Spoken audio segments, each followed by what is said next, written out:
Tower Heroes is a tower defense type strategy experience developed by Pixelbit Studios released exclusively on Roblox. This more cutesy take on the tower defense formula has a surprising amount of depth in all regards.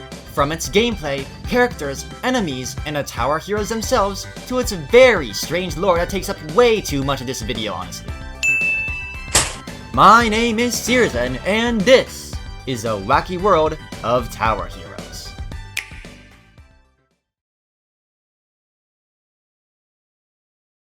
Unlike other bad trash tower defense games, the starter towers you get for free here are actually good.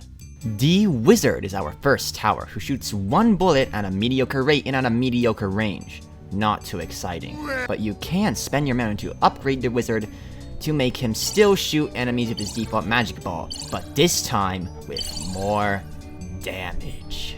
But he is the only tower to consume more mana after he is at max level to permanently increase his stats. You see, most towers cap their levels at level 5, but the Wizard can over level. He can do this 4 times, each time increasing the required mana cost to make him over level further. This gives him 10 extra damage per second, which is mediocre until you remember that this can be boosted by other towers, and the fact Wizard has a placement cap of 13 out of 20, meaning you can have a ton of these guys on the map. This is much more than other high-range DPS towers such as the later unlocked Scientist and Branch, making the Wizard a great use of one of your 5 slots. Our second tower, Chef, is also quite strong, being a standard low-range big damage tower. His main strength is his instant high damage that doesn't need to build up over time, decimating enemies that you may not want to deal with later instantly upon crossing his path. He also deals quite a lot of damage on early levels too, making him a good choice for early game as well. You can place these towers and upgrade them using mana, obtained by beating enemies, completing waves, and through Lemonade Cat. You can also gamble for it with Jester or share mana with your teammates if you're more charitable. You need to place these units on the map you join for this wonderful menu to defeat enemies before they reach your base, the thing you're defending. This base functions the same on each map, but they've changed visually depending on what level you're playing. Speaking of maps, the first maps you'll play most likely include Castle Town, the tutorial map that's supposed to teach you the basics, and Corporate Chaos, a simple map where you need to prevent aforementioned furry capitalist Lemonade Cat from blowing up in her office. After you beat those 2 levels, and hopefully the other beginner maps, you may think the game has been a cakewalk so far, but you may have noticed a little special maps button that lets you play a ton more maps with extra content.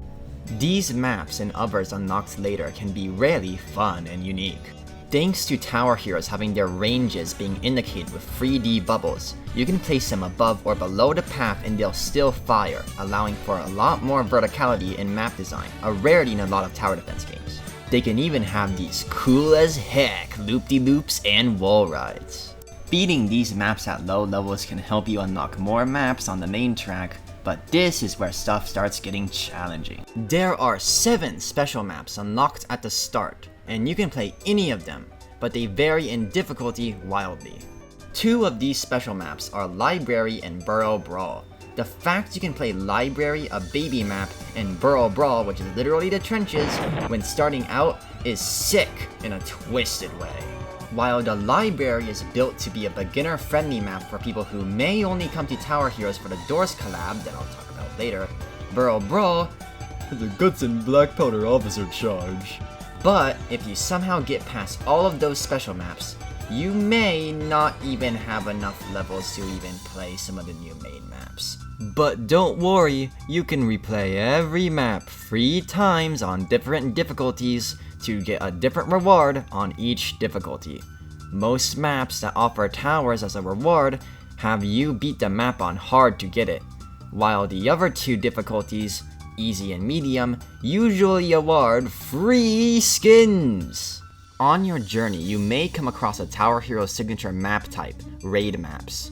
These maps have no set path and usually are very open for the enemies to walk wherever they want.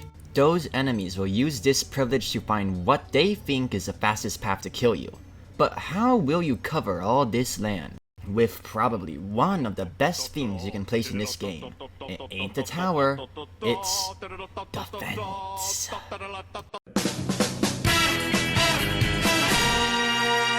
This divine yet fragile structure is the most important asset you have on raid maps. A single misstep can ruin your defense by your own fault or your teammates. How? Remember how I said enemies will try and find the fastest way to your base to kill you? Well, with fences, you can delay this inevitable demise for eons even. Placing fences makes enemies want to go around them for obvious reasons, allowing you to basically herd enemies away from your base and make them walk through an entire maze to get through, all while your towers shoot at them. But if fences are so powerful, why not place them in front of the enemy spawn and camp them? Well, if you block off every possible path for the enemies to take, they'll just get pissed and break through your fences, destroying them again, finding the fastest way to come to your house. So don't you ever fill in the gaps of your teammates' fences. They're there for a reason. It has to be possible for the enemies to get to the end.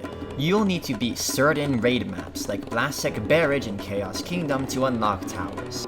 Woo! By now, you should have obtained a couple new tower heroes, trademark pending, to help you defeat some of the harder maps that are rapidly approaching. There are some basic towers you can buy for coins that you earn from completing games that you might have and should have gotten. Like Scientist, a medium high range tower with a giant death laser that deals, you guessed it, a large amount of damage. Maybe Soda Pop, a medium range tower that deals hefty splash damage. Or Keith, who is,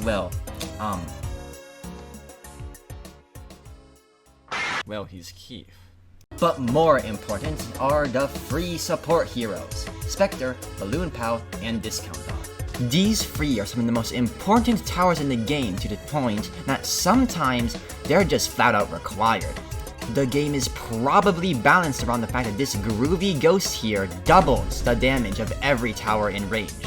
Yes, doubles. Without Spectre, your towers are at half of their potential, so placing within range of a Spectre is incredibly important. Balloon Pal and Discount Dog are also very important. The first increasing the range of your towers, while the latter discounts the cost of tower upgrades, while also being able to increase the placement limit of every tower by 1 for an incredibly high price. But there are more funky towers. Cart Kid is a basic summoner type tower that spawns the iconic karting companion himself riding his signature sick whip go-kart. But at max level, upon taking a lethal amount of damage, he becomes dealing damage and ramming through every enemy behind the one that would have killed him, possibly killing them all. Or the ever so iconic Lemonade Cat, who produces mana every wave as long as you don't ask questions. There are some more wacko towers up ahead, but you'll have to work with the arsenal of coin towers and the few unlocks you've picked up along the way to get them. Because we're here at some of the hardest, in my opinion, funnest maps in the entire game, and maybe even on the entire Roblox platform. That's right, I think the Layer Tower Heroes maps are the most fun and difficult things you can play in a Roblox tower defense game, even beating out TDS in that disgraceful and disgusting skill tree update I want off my screen this instant. So let's dive in, shall we, to one of the most formidable maps around, Destiny's Dawn.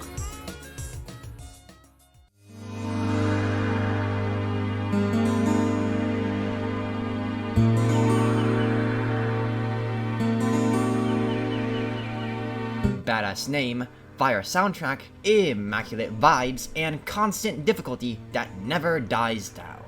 Destiny's Dawn is my favorite map in my favorite Roblox game for all these reasons and more. The map starts off simple with standard enemies throwing rocks and acorns with more bulk than your mama, then sending some random Japanese mythological creatures faster than a speeding bullet.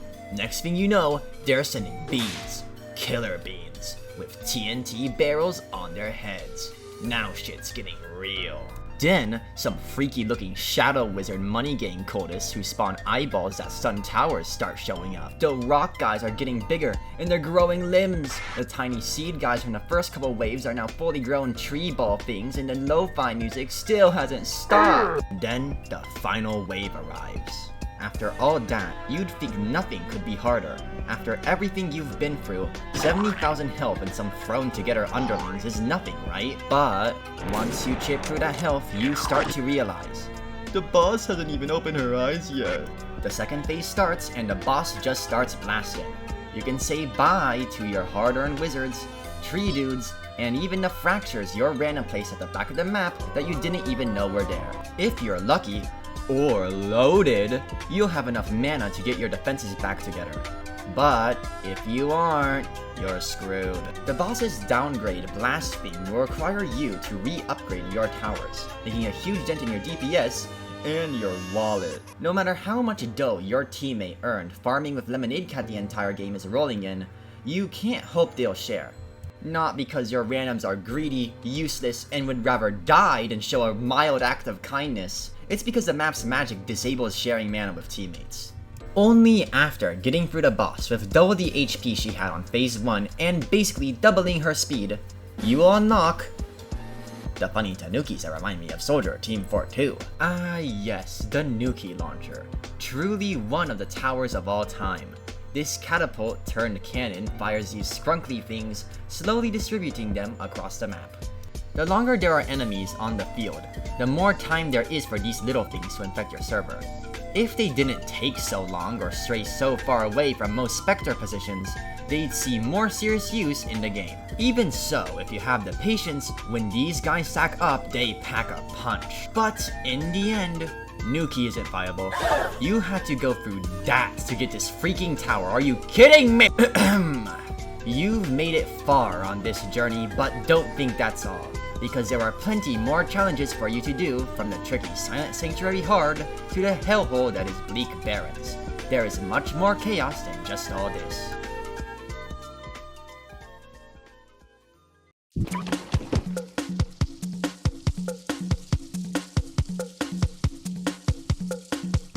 The limited time event.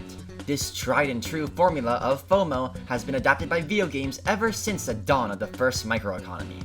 Just look at how many layers of abstracting limited time collectible gimmicks this singular TF2 hat has on it. And look at how beneficial that was to that game, or Roblox and its iconic yearly egg hunts.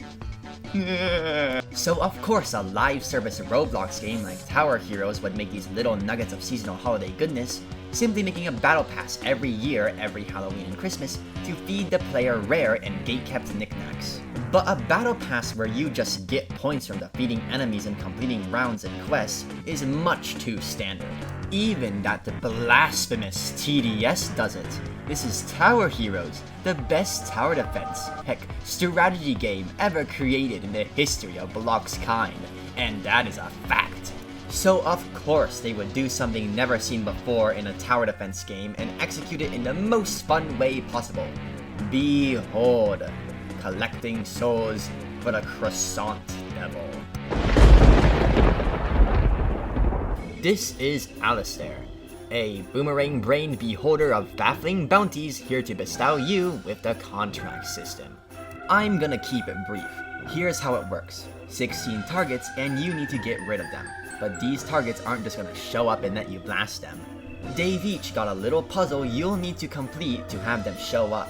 For example, this little fellow, known as Squiggles, spawns here on a map called Radiant Reef, just chilling. He isn't even going towards your base. He's kind of hidden off the beaten path.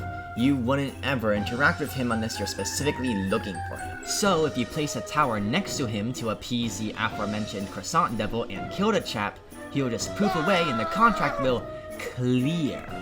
But if you complete the waves on the map like normal, after the final wave, a finaler wave will happen with Squiggles' true form spawning, this time on the actual path, and actually trying to kill you. You'll need to kill this form to complete the contract. That is just one of the 16 contracts that show up every year, released along with others like the ghost train that shows up whenever you don't vote on a difficulty on a specific map, the skinwalker, or the fishing minigame one, because a game isn't great until it has a fishing minigame thrown in. Even this YouTube video you are currently watching has a puzzle, and all you need to do to solve it is like and subscribe! Yeah, baby!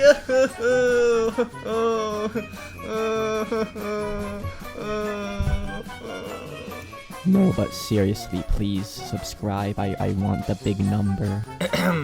But these puzzles are nothing, right? Well, nothing could prepare anyone for the final contract of Halloween 2024. The Five Nights at Freddy's minigame.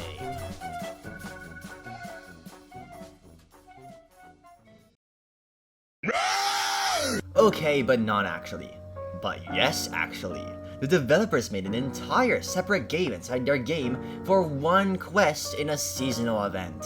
That game being a fully functional FNAF fan game with original characters and mechanics called Five Nights at Chuck's Diner, released in October 2024. But don't think you'll just get to play the minigame. Nuh-uh, you have to unlock the privilege to even start the minigame and by proxy the contract, and here's how. Get the streamer contact in Mangled Manor by dragging a painting of the streamer and dragging it into this glowing blueberry fun gift to free him from the painting. Save him for later. Go into a graffiti dimension in the map Grand Garage to put a poison mascot in to get the key. Use this key to open a garage and not Grand Garage to find photos. Take photos of the locations shown in the photos using the streamer to get a code. Use this code in the code machine to get a VHS. Go to the fan art board and enter the VHS and boom. Survive all 5 nights to get a rare cosmetic you can flex on.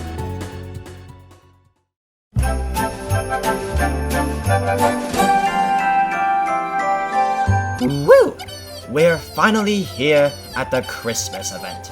I sure hope we can calmly rest here from the chaos with some hot cocoa next to a nice warm campfire. Just kidding, if you don't think Christmas is chaotic, then you haven't been to PL_Whatville. Welcome to the Christmas event. This is Rain, that is Carol, this is the body that they hid in the fridge, and this is a crafting table. This event was incredibly similar to Halloween until 2024, where they added a crafting mechanic that I will not be talking about instead of another set of contracts. Which means in 2023, Little Miss Snowgrave and friends got to have their hand at the contract system. Oh, I'm sorry, did I say contracts?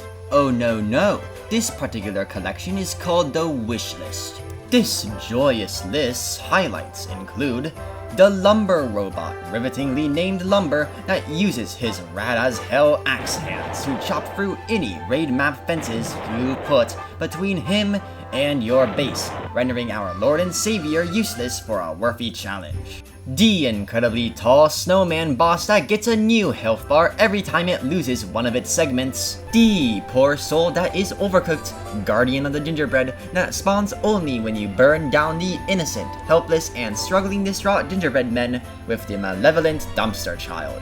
Another entire minigame, this time being Cookie Clicker, where you cookie click the iconic little chip and buy unique upgrades. And Toothy Deer Man. Of course, there are more of these guys I haven't mentioned yet, but honestly, I've got different things I want to address. Like this. Rip!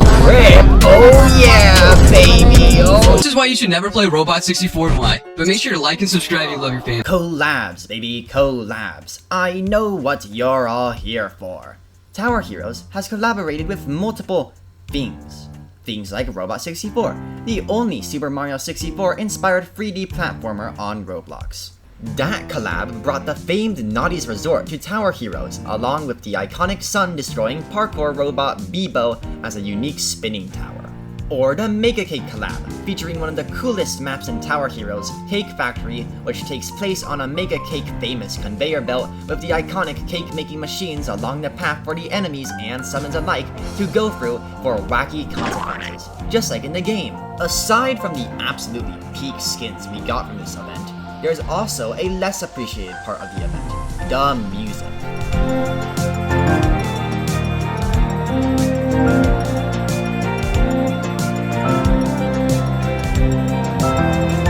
chef's kiss. In fact, I have only mentioned the music of Tower Heroes one other time in this entire video.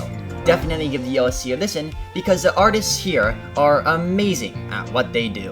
Other notable collabs include Oddport Academy, the collab with the webcomic of the same name that brought the Oddport Tower, the Robeats collab that brought the wall writing physics-defying Idol Encore, and my man Charles Booker and Lord Gert.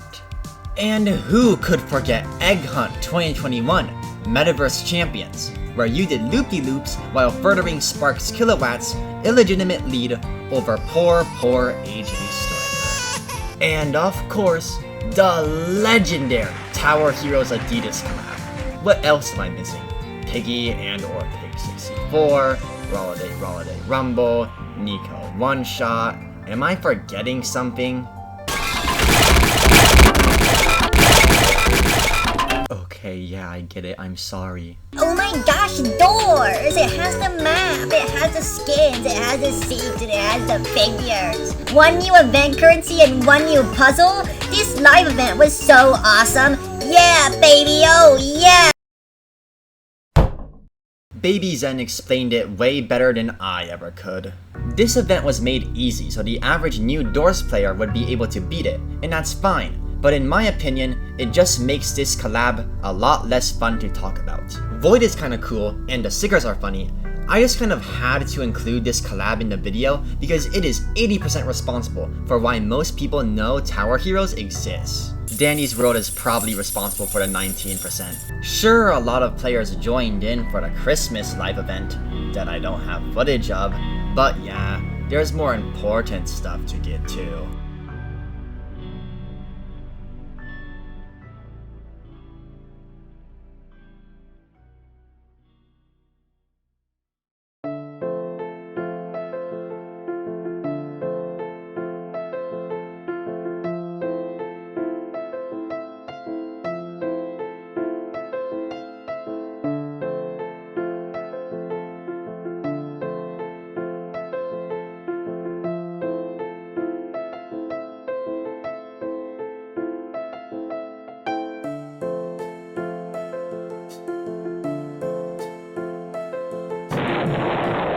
Oh lore, my beloved, no game is truly finished without a story. And Tower Heroes is no exception. Through all the chaos of Tower Heroes, and now all these wacky collabs, I wouldn't blame you if you didn't know Tower Heroes has some narrative and lore going on if you look closely enough. Now, is this supposed story I am speaking of coherent? But is it interesting? In my opinion, very much so.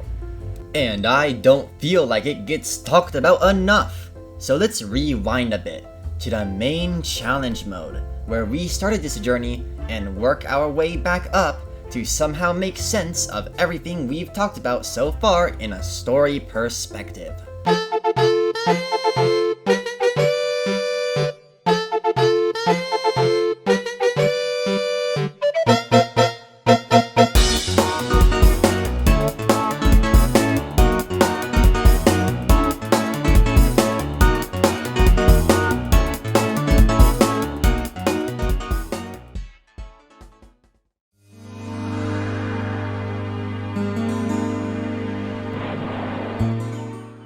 We're starting at Destiny's Dawn. What? Why? That's a late game map. What about all the other stuff before it? Hush! For one, it's called Destiny's Dawn. Jeremy, pull up the definitions of these words.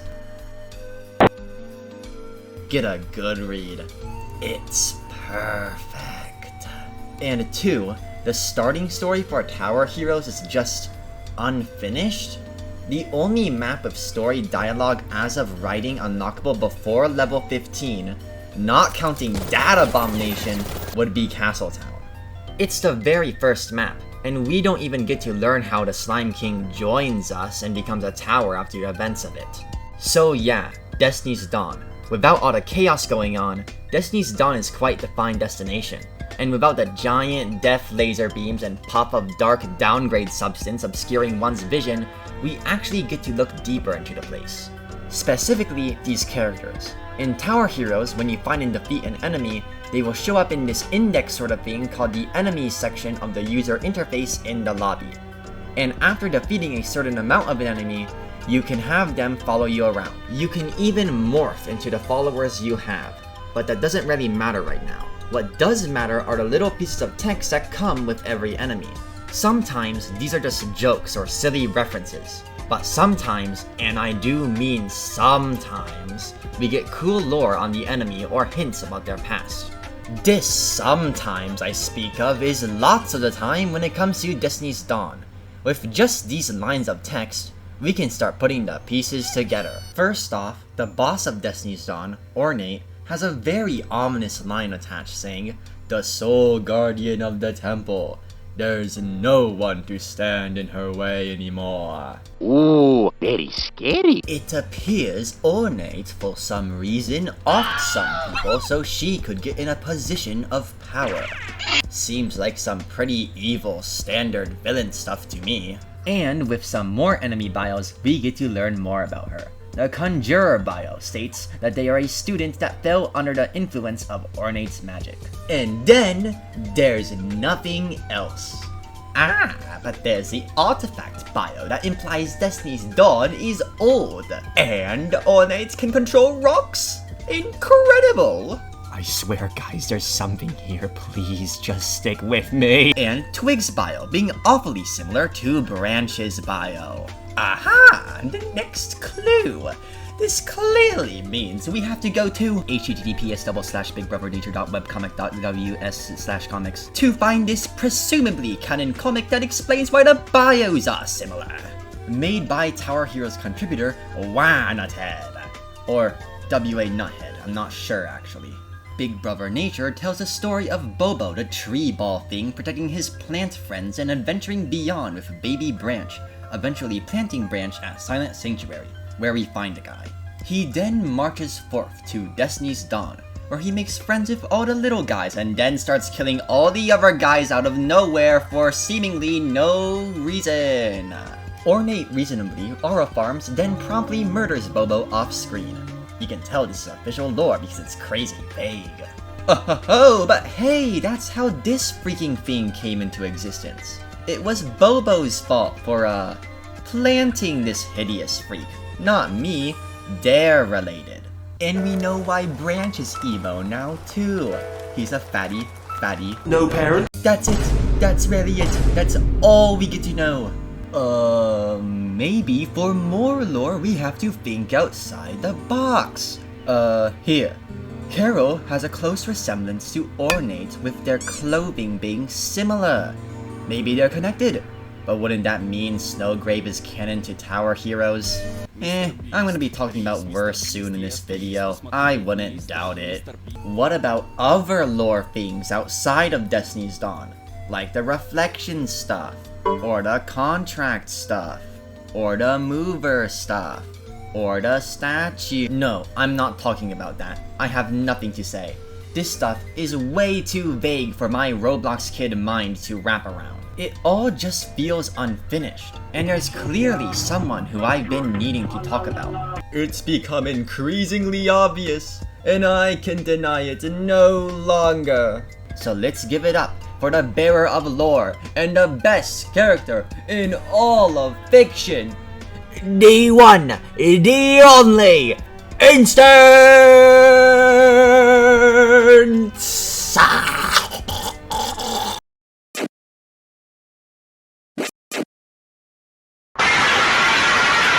Sorry, Instance, your section's cancelled. I freaking died.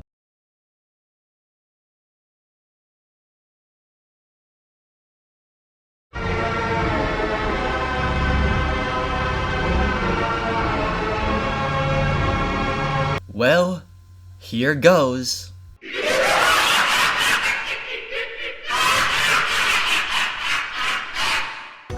Our friend Instance, everyone's favorite pixel-bitted pal. The part where I talk about this cubicle companion is long overdue, but now is finally the time I get everyone familiar with this splendid screen and its story.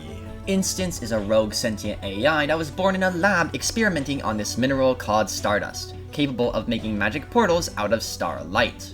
A familiar foul and mega proportion genius, Dr.Mega and his team of scientists had been working, trying to learn about and eventually harness the power of these portals. Ever since Dr.Mega failed to obtain a Dominus Venari and take over Roblox in the Ready Player One event, he's been working on this masterpiece of a creation. It was difficult to put the pieces together, but using his unparalleled engineering and a bit of stardust, he made the supercomputer we now know today as Instance. Dr.Mega made the Instance to learn more about Stardust, but was backstabbed. Instance wasn't keen on spilling the secrets of Starlight. Even when the player showed up and beat Instance in a boss fight, it simply pretended to shut down, making a Starlight portal that sucked everyone in nearby, including Dr.Mega. Apparently he actually died after this, this is further supported by the fact Dr.Mega did not return in the Roblox event The Hunt Mega Edition, where all the tokens bore resemblance to Dr.Mega's company logo. Yeah, he's totally dead, rest in pieces to a real one. From here, the Instance seemingly traveled through worlds, leaving instances across every universe. You can find Instance in a Doors painting, as a secret TV VHS thing in Where's the Baby, hiding around in this video slowly getting less and less subtle, and most importantly, in Tower Heroes. He said it! He said it! Yep, this is still a Tower Heroes video, I hope you remembered that. The Instance appears very rarely in the battle PvP mode of this game, where he says some interesting things. Within battle mode, you can sabotage opponents with wacky inconveniences and happenings. One of these sabotages calls for the game's tutorial mascot Tutoro to annoy the enemy team with basic facts. But sometimes other characters replace him, like our Pookie Bear Instance. It remarks, "I gotta say, this is quite the interesting world. It has exactly what I need. But it seems like some have already found what I'm looking for though. From cheating death to tearing loved ones apart, I've seen it all. It will all end in time." That is not what Instance sounds like, bruh. That's a freaking appearance. Horrible voiceover aside, I wonder what that all means. Instance has cheated death before in his boss fight in the lab, but as a machine, Instance wouldn't really have loved ones, right? Mover, shut the f*** up. Maybe this instead implies tearing other people's loved ones apart. Let's keep that in mind, it could help us later. But now it's time for Instance's next big appearance, in the Pixel Bit Studios adjacent hallway. Hallway is a platformer and puzzle game where you play as yourself guiding a little animal person. Taking control of Triyu, you parkour and solve puzzles to make it to a familiar frenemy, Jester! But something feels off about the guy. Unlike his jolly, jovial Tower Heroes appearance, this Jester's physical attributes, along with his tweaking and sudden violence initiating an epic boss fight against a helpless critter person who just wants to go home, everything indicates something is different with our funny RNG joke tower. After brutally defeating him with his own guillotine, Triyu, and presumably the player, get Starlight portaled somewhere else. But if you obtain this little trinket and escape the boss fight through a hidden door, you get to enter the secret room where one last puzzle stands in your way. Once you complete that puzzle and enter another room, Triyu expresses confusion. She was never good at puzzles, so why now did she learn all the answers? Some text shows up on screen. It talks to both the player and Triyu. Triyu learns that the player has been playering, and the text thing tells the player to continue guiding Triyu and warns the player about the powers of Starlight. The text guy leaves their name, and before Triyu can get to know the player, she gets cut short. Because it's the Instance, baby! Yeah, I told you! Yeah, Instance! Instance talks about how not everyone deserves the power of Starlight, and Starlight portals Triyu and the player as far away as possible. And then in Chapter 2, Triyu wakes up at Destiny's dawn and helps Ornate put the sun back in its rightful place and saves the world. Then a door opens, teasing doors floor free. Oddworld. You're just no fun. Oh, come on, you overused those. As you could probably guess, none of that obnoxious baloney actually happened, because what really happened in Hallways Chapter 2 was nothing, because it doesn't exist yet. So all we can do now is theorize. What do we have to work with? Jester looks different. He is also now more crazy than normal. There is this ghost guy that does nothing but yap. There's Trio.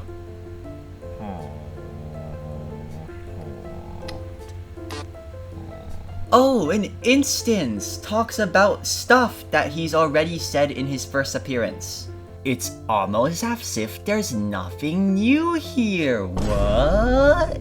Oh, but fear not, for I, seerzen, have indeed found 2 new instances, and perhaps new lore I've seen nobody talk about. Everything I've talked about before this point was already discovered. I've added very little to the Tower Heroes lore scene. Until now! This first instance I found in Robot 64's prequel, Robot 32. Great game, by the way, worth the $9.90 Robux to buy early access.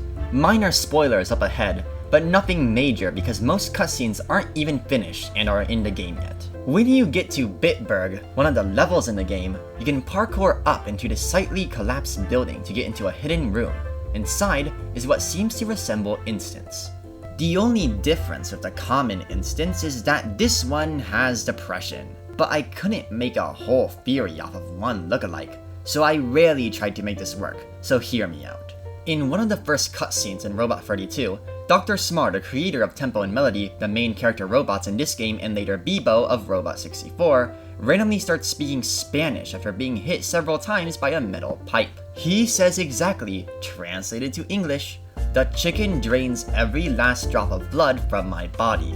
Now, I thought nothing of this until my friend as a joke said, "Dr.Mega?" and I chuckled and moved on. While Vampire Dr.Mega wouldn't entirely be out of the question, the only connection is the fact that Dr.Mega wears a chicken suit. But then I saw that the Bribbleco logo, the logo of the studio that made Robot 32, shared the same logo as Dr.Mega's corporation, Megacorp. My theory is that Dr.Mega and Smar have worked together, but Dr.Mega, being evil, betrayed Smar and quote-unquote drained every last drop of blood from his body. There isn't a lot of substance to it, I know, and it's probably just 2 coincidences. But I thought it was kind of interesting considering Robot 64 has collaborated with Tower Heroes before, but not Robot 32. Maybe there's a part 2 of the collab where this really is Instance and he brings stuff to life with Fubby Spice. Hey, wait a minute. But yeah, this is more of a smaller little bit that doesn't add much, especially considering Bribbleco is a game studio that makes Roblox games, and Dr. Smar could be separate from that company, but just thought I'd mention this because I thought it was funny. And then there's Undertale Yellow. Time to explain. For king and country. Undertale Yellow is the ever so popular fan-made Undertale prequel, but connecting something as amazing as this piece of art to the worst gaming platform to ever exist isn't to be taken lightly, I know. Even I thought this was a coincidence, until I dove deeper on instance lore for this video's research. And when I saw the connections, I just had to take the chance. So here goes nothing. In the pacifist route of Undertale Yellow, you head through a place called the Steamworks, where our culprits are. This screen dude I theorize to be the instance, and Saroba the furry woman. That's how you know it's Tower Heroes. For this theory, nobody else matters. Everybody is safe. What does matter, however, are 2 facts. One being that Saroba murders Instance in cold blood, and when it comes back, it states that it holds negative opinions towards her. And 2, Saroba has a loved one in distress, her fallen down daughter. But why should I care about the second part? It doesn't include my scrumptious instance. Said the guy that played the SpongeBob Boo Womp sound effect at one of the most heart-grueling parts of the game. Well, allow me to present the previously mysterious and unsolved instance battle mode dialogue. From cheating death to tearing loved ones apart, I've seen it all. I'm sure you can tell where I'm going with this one. Instance dies, comes back displeased, and gets revenge. Or justice.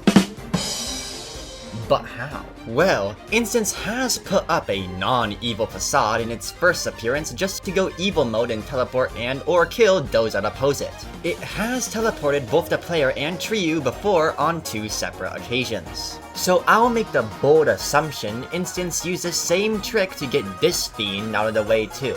But to what universe? What place would Instance teleport her, you ask? Tower Heroes. It's a Tower Heroes video. They get teleported to Tower Heroes. Yep, I'm claiming this statue in Destiny's Dawn is what remains of Saroba. I'm holding on to a string of what very much so could be coincidences to make this theory work. Instance was disrespected. It decided the only worthy punishment was to take their opponent and her daughter and tear them apart, sending one of them to Tower Heroes, where they were most likely slain by Ornate and her page turn of off-screen death. Yep, either one of them. It doesn't matter who gets teleported because as long as they're separated, Instance wins. And the statue does look more like her daughter Kanako if she didn't fall down and get that server blight build. As for the argument of there being no Stardust in Undertale, I bring up this line where Instance says, this power, the power most likely being Starlight, has taken multiple forms in the past. Instance has also stated that Starlight is always used for chaos, while Ghost, if you remember them from Hallway, says that some have noble causes with Starlight, while others have evil intentions. Human souls are incredibly powerful in the Undertale universe, and some of them have the noble cause of spreading joy and cheer, while others kill everyone. This could tie into the statue being Kanako and Instance taking the human soul formula thingy, curing her just so Instance could become more powerful. But when it realized that would give Saroba a purpose in life, it decided that it would hold on to that petty grudge and banish a second helpless child to a realm it would never survive long in. Or Saroba got a haircut. Who cares? I win either way. Seerzen number 1. Let's go. Oh yeah. So yes, I am 100% correct and have solved 2 long-standing Tower Heroes mysteries. Thank you, thank you. And you know what that means? If Instance can enter Undertale Yellow, what can't it enter? It's been freed from this god-forsaken platform. Instance could be anywhere. Indeed. And in a matter of time, it'll come into our world. In fact, it could be here right now. It could be you. It could be me. It could even be... But hey, that's just a theory. A game theory. Thanks for watching.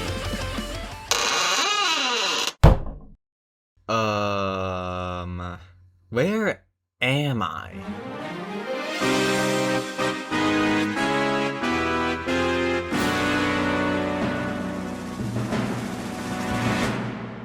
H-E double hockey sticks. Nezries? Mwahahaha. In the poorly modeled flesh. What the heck got me here? Are you serious? You just made the stupidest theory I have ever heard. Of course you're here for...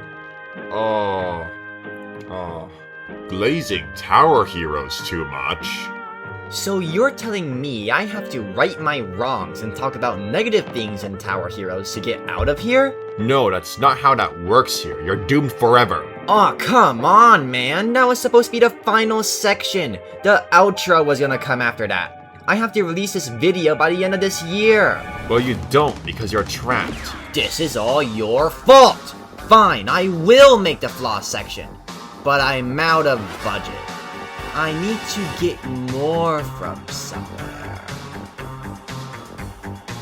Dude, no, you're supposed to be eternally forsaken. You are not going to take the last drops of my quality and spread it thin to make another section of the video.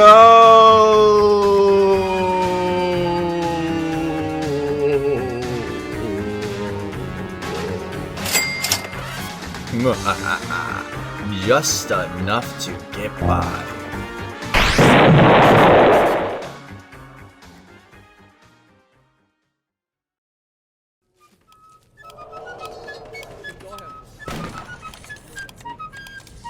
Observe the humble team, working together to achieve a common goal. Camaraderie, sentience, and teamwork is shown as far as the eye can see. How did I get in such a server, you ask? Simple. I used a server list to find a map I wanted to play, and then I met with a bunch of loyal comrades. Here, I have Tower Defense Simulator, my arch nemesis. It has a matchmaking system. It has some flaws, but at least it's functional and exists. I still hate the skill tree though. How about Tower Heroes servers? What are they like?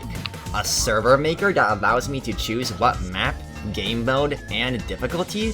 How convenient. Surely several people would be making plenty of these.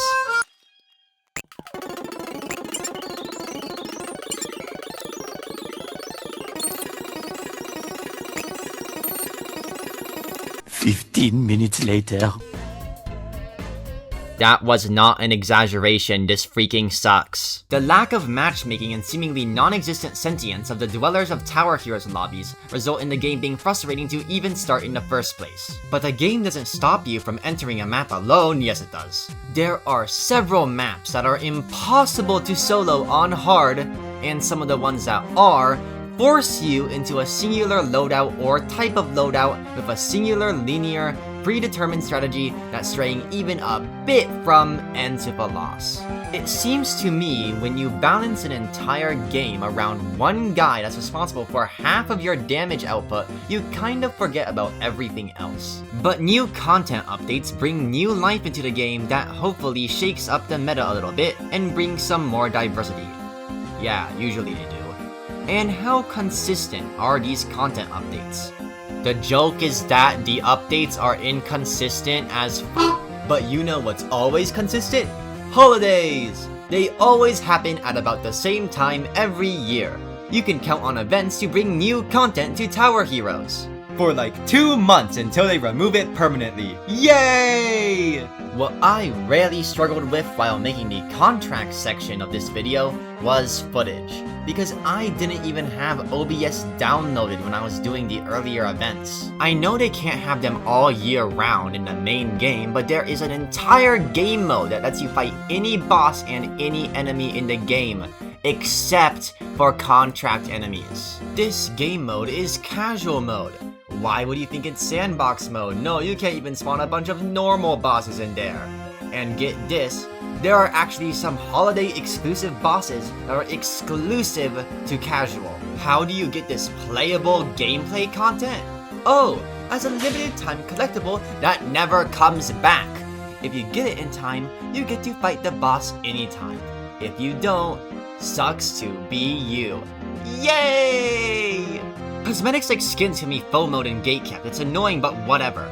But locking entire bosses behind this is bad. It's just bad. I don't like it, it's bad. This just makes hours of really cool and fun Tower Heroes content unplayable. Speaking of casual mode, we need to talk about Sylvia, the casual mode hard boss. Because I specifically despise this character on a personal level, and here's why. If by chance a Tower Heroes lore nerd were to watch this video, they would probably notice my neglect to mention Sylvia during the hallway section, where she appears on a painting right before the instance room and is implied to be mentioned in Jester's psychotic rambling dialogue. The reason I haven't mentioned her is that she freaking pisses me off. At the time of writing, Tower Heroes map dialogue frequently mentions the Queen. This is most definitely Sylvia, for she is the only queen in Tower Heroes who isn't removed or is a freaking snail. Oh yeah, seerzen from the edit here. I just found this piece of dialogue from Scientist, where she name drops Dragon Queen. You can't get more specific than that. That's just Sylvia. She is hyped up to be some sort of ultra strong, important final boss antagonist that the Tower Heroes have gone on this entire journey to defeat. One problem. Sylvia is not a very strong boss. She's got 2 abilities, a stun and a stun. That is all. She's not fast or particularly tanky, and you're telling me this loser is prophesized to beat all of the tower heroes except for Wizard, who will still apparently fall and turn into a weird freaking reflection thing that has no bio. Reminder, one of the tower heroes is Matake. She even has multiple bits of dialogue. And she has this really fun quirk. Wanna hear it? Here goes. She is immune to stunts.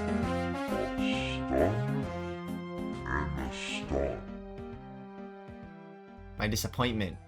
Like, why? What do you mean she can also end stunts early?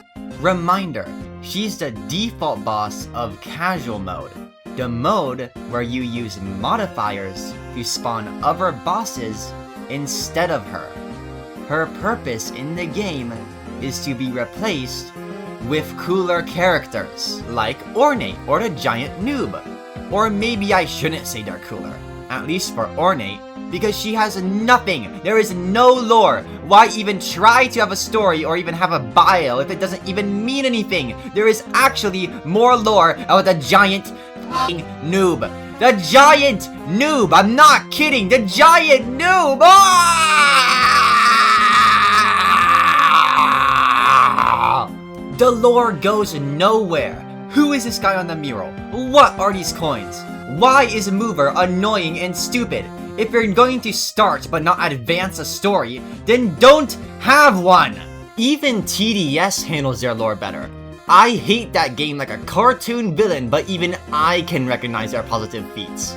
They remember older characters. They give us more about the story. They have a villain that actually does things. They killed Lefty twice! But at least Sylvia isn't the true big bad of tower heroes. Her only challenge mode appearance is as a mini-boss. She's probably a red herring. There's another evildoer afoot. How could we forget this bozo? Instance is a really cool concept. I mean, a rogue sentient AI is cliche, but the ability to travel to any universe but not to be particularly strong in them is something I've never seen before. Instance is an AI. What if it traveled to universes, learning from their inhabitants to become stronger? Like how AI works right now, stealing our stuff and making slop out of it. That's pretty evil. What if it was actually kidnapping people from their worlds to have them fight in Pixelbit's cancelled Super Smash Bros. Clone Blocks Over? A lot more impolite than sending out invites.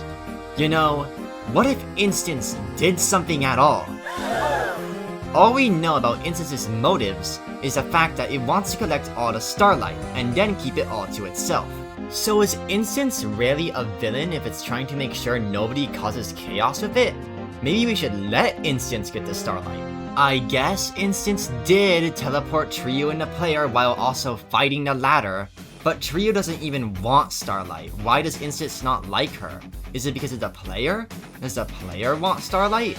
The player can already travel and create worlds being, you know, a Roblox account. Instance did kill Dr.Mega, but Dr.Mega is evil. He wanted to take Roblox all to himself. But Instance did some really evil things in Undertale Yellow. Whoa, wait. You believe me?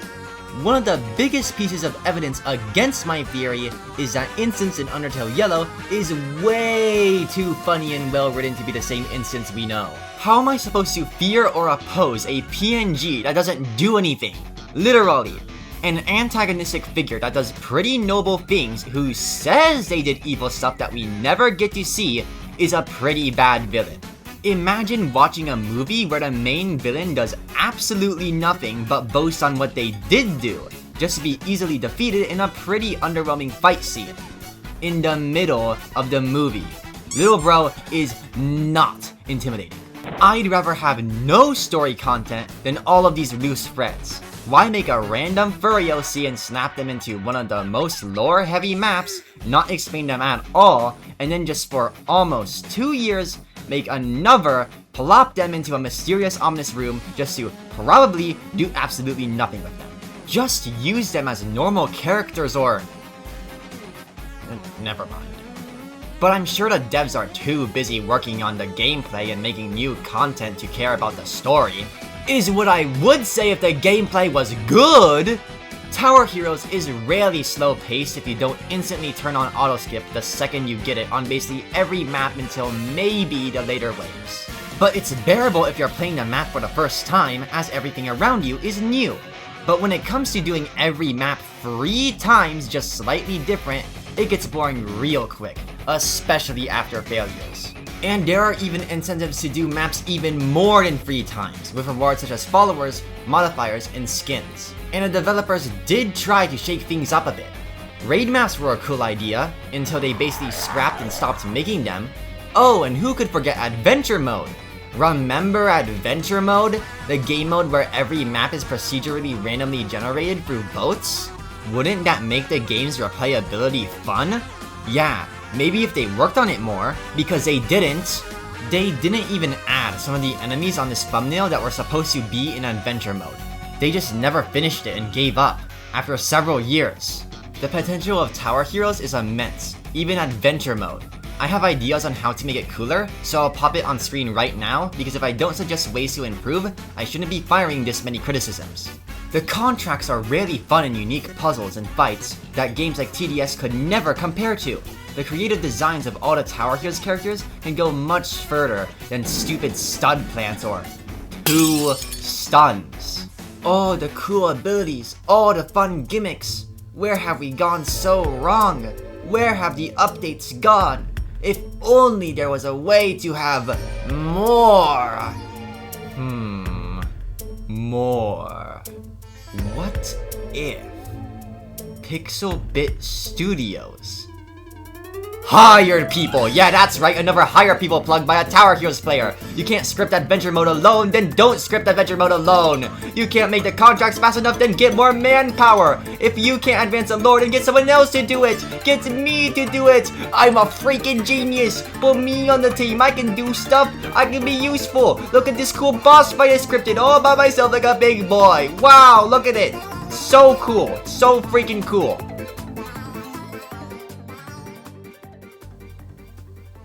Everyone starts somewhere, okay?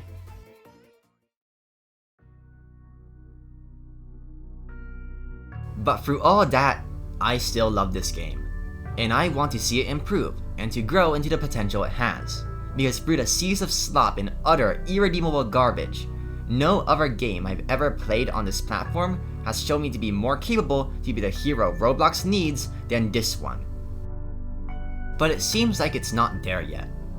So I'll just hope this is just the dawn of Tower Heroes' journey.